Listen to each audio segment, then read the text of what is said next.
ঘটনা নয়, কেন নয়, এটা নিয়ে একটা প্রশ্ন। দ্বিতীয় প্রশ্ন থাকছে যে সঞ্জয় রায় ছাড়া আর কারা? আপনারা জানেন জীবনে আমি কোনো অন্যায়কে কোনোদিন প্রশ্রয় দিইনি। आइए देखते हैं, मजा आएगा।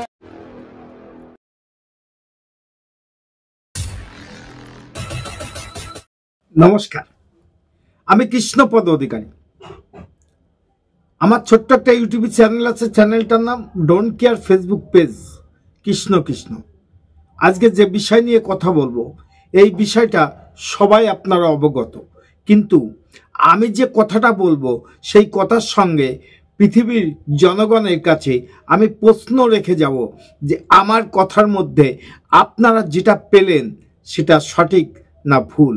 কথায় প্রশ্ন থাকতে পারে, উত্তরের অপেক্ষায় সবাই হয়তো থাকে, কিন্তু আর্যিকর কাণ্ডে যে অভয়ের যে ন্যায় বিচারের জন্য সমস্ত পৃথিবীর লোক যখন রাস্তায় নেমেছিল, তখন আমার ব্যক্তিগতভাবে মনে হচ্ছিল হয়তোবা আমার মা বিচার পাবে না। কারণ এটা বলতে আমি আজকে পাচ্ছি, সেটা আমার বড় গৌরব। কারণ কি জানেন তো, এই যে কথাটা আমি বলছিলাম সেই কথাটা আপনাদের সামনে প্রকাশ্যে আনলে হয়তোবা আমাকে সবাই বোকা এবং বোকা কিছু ভাবতেন। সেখানে দাঁড়িয়ে আমি যে কথা বলেছি এবং আমি যে কথা বলেছি তার একটা প্রমাণ দেওয়ার জন্য এই ভিডিওটা। আপনারা বলুন তো, সঞ্জয় রায় একা এত বড় একটা অপকণ্ড করার মতন ক্ষমতা ওর মধ্যে ছিল কিনা জানি না। সেটা হয়তো পৃথিবীর জনগণ সমস্ত জায়গায় জেনে গেছে এটা একটা ছেলে খেলা হচ্ছে। কারণ সঞ্জয় রায়কে যে পাঠার বলির পাঠা সাজানো হলো, এটা ভালো করে বুঝতে পারলো বাংলা না পৃথিবীর জনগণ। যদি বলেন কেন, যে কেন শব্দর মানে আমি খুঁজতে যাব আপনাদের মাধ্যমে আপনাদের কাছে।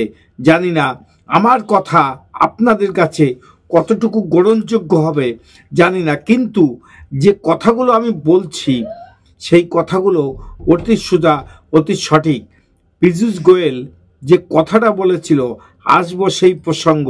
তার আগে চলেন শুরু করা যাক ভিডিওটা দেখুন, সবাইকে দেখার সুযোগ করে দিন।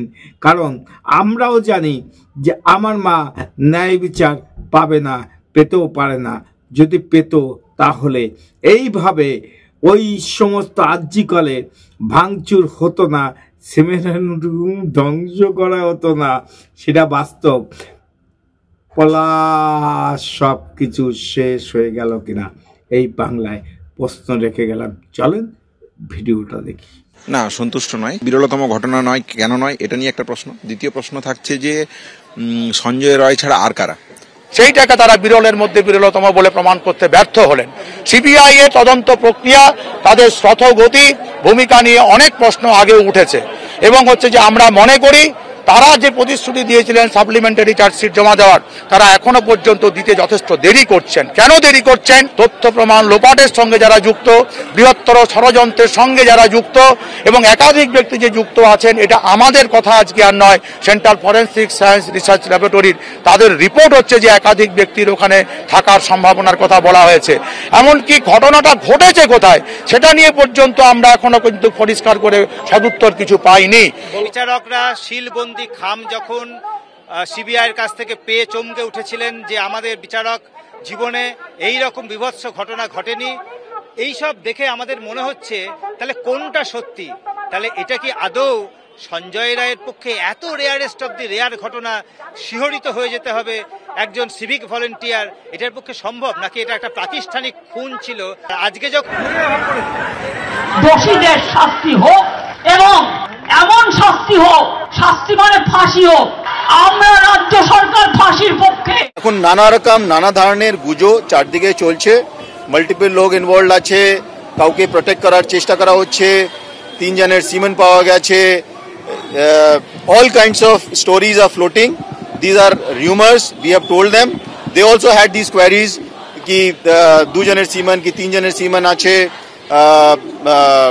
কাউকে প্রোটেক্ট করা হয়েছে या something. We are absolutely transparent as far as this is concerned. যদি কারো কোনো কোয়েরি থাকে আমাদের কাছে যোগাযোগ করতে পারে আর আমরা ওটাকে অ্যাড্রেস করব। স্টুডেন্টদের মধ্যে আমাদের এটাই আপিল, আপনাদের কিছু যদি কোনো খবর থাকে এই লোকটার ইনভলভমেন্ট থাকতে পারে, we will absolutely look at it from all perspectives. We have nothing. সুন্দর বলেছেন আপনি, জবাব নেই আপনার কথা, কারণ আপনার যে কথাগুলো সেই কথাগুলো আপনার হাতে যখন তদন্ত ভার ছিল তখন শুধু সঞ্জয় রায় কেন অ্যারেস্ট হলো, আর দুজনের সিভেন যে পাওয়া গেছে আপনার নিজের মুখে শোনা গেল, 3 জনের সিভেন পাওয়া গেছে, আর 2 জন কোথায়, কেন লুকিয়ে রাখলেন সেটা বাংলার জনগণ ভালো করে বুঝে নিয়েছে। আমাদের মুখ্যমন্ত্রী চেয়েছিল ফাঁসি, কি করে হবে ফাঁসিটা? যদি আপনি চাইতেন তাহলে সমস্ত প্রমাণপত্র লোপাট করতেন না। আজকে সমস্ত প্রমাণপত্র লোপাট করার পরে আপনি বলছেন দোষীদের ফাঁসি হোক, কোথায় হলো? পীযূষ গোয়েল, আমাদের আপনার মতন পুলিশ অফিসার যদি থাকে তাহলে কি করে ফাঁসি হবে জানি না। এটা বাংলার জনগণের কাছে আমি প্রশ্ন রেখে গেলাম, যদি সত্যিকার ফাঁসি চাইতো তাহলে ওইভাবে প্রমাণপত্র হয়তো অভয়কাণ্ডের লোপাট হতো না। তাহলে পীযূষ গোয়েলের কথা অনুযায়ী আমি বলবো যে কেন একা সঞ্জয়কে আপনার অ্যারেস্ট করেছিলেন সিবিআই ফর নাথিং? কেন বলবো যে এর আগে অনেক তদন্তর ক্ষেত্রে সিবিআই যে ফেলুয়ার, সেখানে দাঁড়িয়ে বাংলা না ভারতবর্ষের সমস্ত জনগণের মনে হয় আস্তে আস্তে বিচার ব্যবস্থার প্রতি হয়তোবা সবার আস্থা হারাতে চলেছে কিনা জানি না। প্রশ্ন রেখে গেলাম আপনাদের কাছে। জানি না আমার কথাগুলো, আমার ভিডিওটা আপনাদের কাছে কতটা গ্রহণযোগ্য হয়েছে কি হয়নি সেটা আপনাকে ব্যক্তিগত ব্যাপার, কিন্তু আমি যে কথাগুলো বললাম আপনার ঠান্ডা মাথায় বিচার করবেন এবং ঠান্ডা মাথায় ভাববেন যে যদি সত্যিকার ফাঁসি চাইতো তাহলে প্রমাণপত্র লোপাট করা এবং দেহ ময়না তদন্ত কোথায় গেল জানি না। প্রশ্ন রাখলাম বাংলার মানুষের কাছে। নমস্কার, ভালো থাকবেন। আমার চ্যানেল নাম don't care Facebook page Krishna Krishna.